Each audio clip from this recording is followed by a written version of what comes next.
পার্থ চট্টোপাধ্যায়ের নির্দেশেই প্রাথমিকের নিয়োগ পরীক্ষার ওএমআর নষ্ট করা হয়েছিল।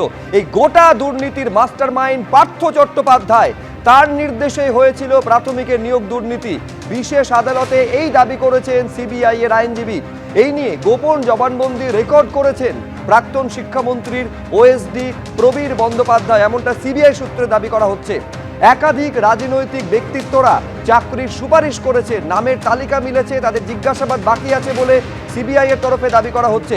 আমি আরো বিস্তারিত এই নিয়ে জানবো, কথা বলবো আমাদের প্রতিনিধি প্রকাশ সিনহার সঙ্গে। নিঃসন্দেহে এইটা প্রকাশ অত্যন্ত গুরুত্বপূর্ণ, যেখানে সিবিআই এই দাবি করছে যে পার্থ চট্টোপাধ্যায়ের ওএসডি তিনি গোপন জবানবন্দি দিয়েছেন যে পুরো দুর্নীতির মাস্টারমাইন্ড হচ্ছেন প্রাক্তন শিক্ষামন্ত্রী নিজে। একদমই শুভজিৎ, ঠিক বলছো। এর আগে আমরা একাধিকবার শুনানির সময় শুনেছি যে পার্থ চট্টোপাধ্যায় প্রাক্তন শিক্ষামন্ত্রী, তিনি মাস্টারমাইন্ড, তার নির্দেশে এই গোটা দুর্নীতি হয়েছে এবং একাধিক ব্যক্তিদের তিনি ইনস্ট্রাকশন দিয়েছিলেন। কিন্তু আজকে যে বিস্ফোরক তথ্য সিবিআই এর তরফে পেশ করা হলো, সিবিআই এর আইনজীবী তিনি কোর্টে দাঁড়িয়ে অফিসিয়ালি বিচারককে জানাচ্ছেন যে পার্থ চট্টোপাধ্যায় প্রাক্তন শিক্ষামন্ত্রী, তার নিজের ওএসডি যিনি ছিলেন প্রবীর বন্দ্যোপাধ্যায়, তিনি কিন্তু সিবিআই এর সামনে বয়ান রেকর্ড করেননি, তিনি বিচারকের সামনে গিয়ে গোপন জবানবন্দি রেকর্ড করিয়েছেন। এবং কিভাবে এই গোটা দুর্নীতি হয়েছিল, কিভাবে পার্থ চট্টোপাধ্যায় মাস্টার মাইন্ড, কেন তিনি মনে করছেন, এই গোটা তথ্য কিন্তু গোপন জবানবন্দি হিসেবে প্রবীর বন্দ্যোপাধ্যায় বিচারককে জানিয়েছেন।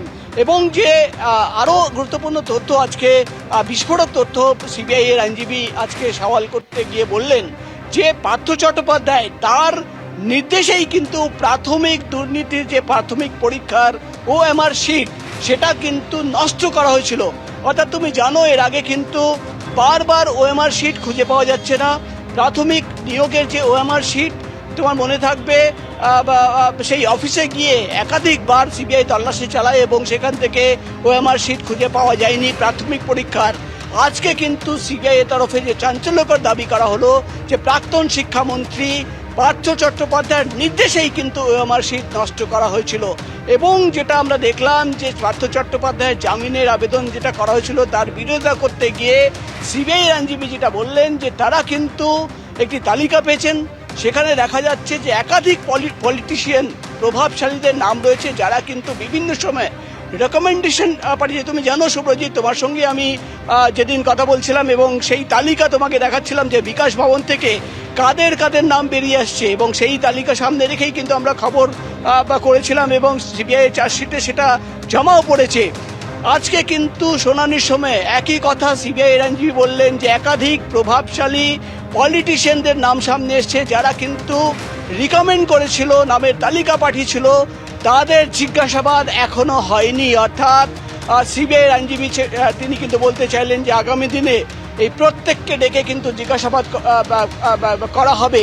এবং আজকে আমরা দেখলাম পার্থ চট্টোপাধ্যায়ের জামিনের আবেদন করতে গিয়ে পার্থ চট্টোপাধ্যায়ের আইনজীবী তিনি বলছেন তিনি অসুস্থ, তার চিকিৎসা চলছে, বহু দিন ধরে তিনি জেলে রয়েছেন, তাকে জামিন দেওয়া হোক।